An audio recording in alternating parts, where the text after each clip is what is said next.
You have the GM. I always talk to you about head coach, GM, quarterback. How many of them do you have?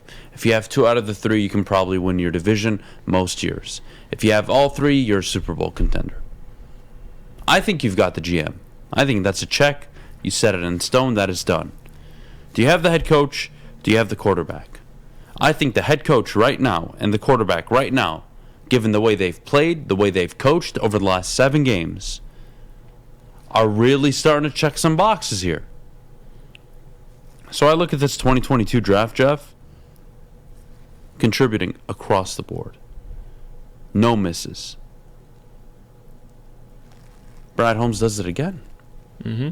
There's tons of them, too. I mean, you can keep going. Kirby Joseph, James Mitchell, now that TJ's traded away. Like, there's so many. And we talk about how many starters you want per draft, what you expect out of your general manager. Brad Holmes has exceeded that. I mean, you're finding a handful of guys every draft that are starting and or contributing for your defense and offense. And that's all you can ask for. At least for Brad, he's checked all the boxes. I mean, you haven't seen him spent significant money yet. That's the next task for him, which, assuming this offseason, you have the ability to go do that and sign veterans. And now Detroit looks like more of an attractive free agency destination. So I'm excited to see that realm of it. But in terms of the draft and identifying talent, that's what Brad Holmes' strength is. We knew that coming in, coming from L.A., so there was never a doubt, at least in my mind. I know people were aggravated or upset with Brad Holmes early in the season, and we just couldn't wrap our head around it. For a guy who's identified all this talent, now it's crickets. You don't hear people criticizing Brad Holmes.